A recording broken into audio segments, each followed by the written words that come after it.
nahihirapan na naman ako. Hindi ako marunong magtansya. Yan, so tara, ano tayo Superstore.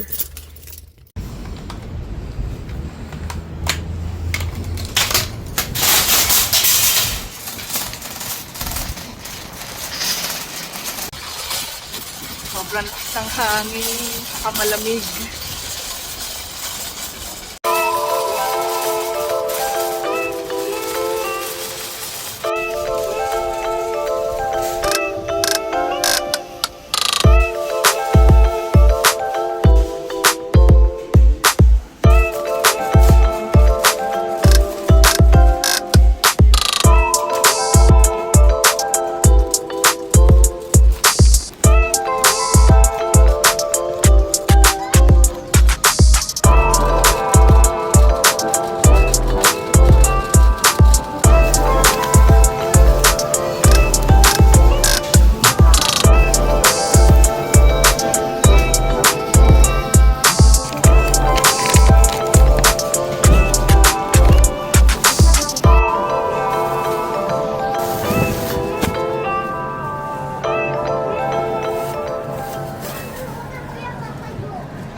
Almond milk miswa.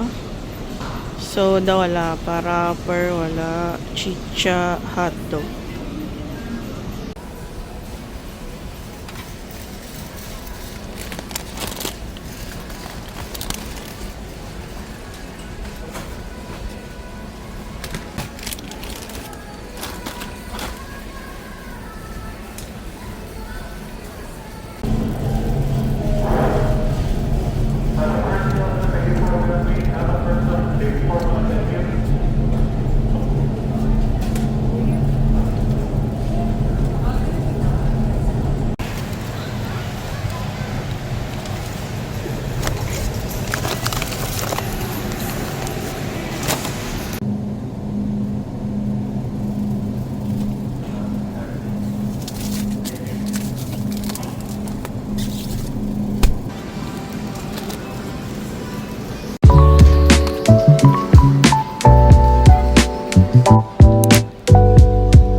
Sabi, pagod ako dun ah. Ang bigat ng mga bigas. Sakto guys, no? Kasi wala na kaming bigas. So, nagamit na namin yung huli naming sako ng bigas. So, inisip namin, nakasale kaya yung bigas? Kasi, ang mahal kasi ng bigas pag hindi siya nakasale. Nasa $39.99 siya guys, no? So, ngayon, $29.99. So, $10 ang natipid namin kada sako ng bigas. So, talagang pag nagsasale yung bigas, hindi namin pinapalagpas. Talagang, ang limit niya kasi 4 bags. 4 na sako lang sa isang transaction. So, ang binili ko, 4 na, 'di ba? Kasi matagal naman namin magagamit 'yun, 'di ba? Tsaka hindi namin alam kung kailan ulit mag-sale yung bigas. Yan, so tapos na tayo sa physiotherapy, nag-grocery na tayo, and then bibili na ako ng pang-merienda. And then makakauwi na ako. Pagod ako dun. Ang bigat. Sige guys, later ulit. Ngayon nagsisimula ng umambon. So, bibili lang tayo ng pizza, burger, ice cream. Tapos, uwi na tayo.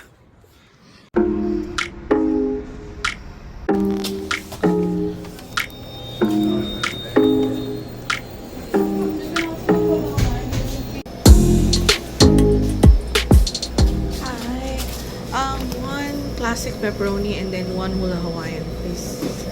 And then 1 2-liter Pepsi. Okay. That's it. No crazy bread. So 1 pepperoni, 1 medium Hawaiian, and 1 2. Yeah, that's it for now. It's $28. It's a 50 to 50 minutes. Yep. Receipt. Yes, please. I'll just come back.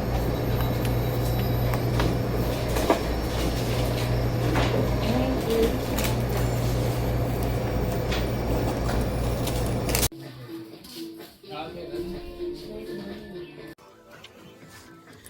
Dumaan tayo ng Dollarama kasi meron akong bibili na parang wafer stick siya na natikman ko siya sa cowork ko. So, nagustuhan ko. Tapos gusto ko sanang bumili.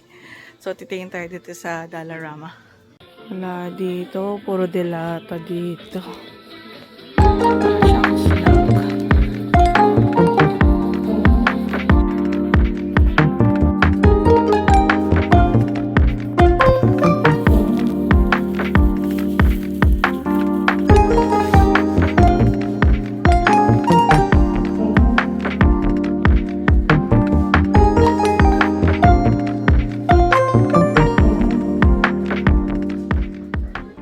Parang malulungkot ako hindi ko makita. Wala yata dito sa branch na to. Titingin na lang ako sa ibang branch. Sige guys, later ulit.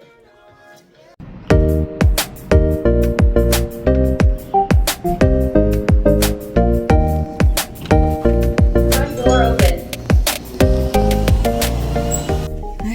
Yan guys. Finally, tapos ng ating errands. So, nakuha ko na yung mga in-order ko. Ice cream, pizza, tsaka burger. Tapos start na umulan. Kanina hindi na ulan eh. Miss ko lang aking salamin. And let's go home. At enjoy ang the rest of my day off. Kahit bukas papasok na naman ako ulit. Ay, nako. Guys, susunod ulit. Thank you sa pagsama sa akin. Bye bye.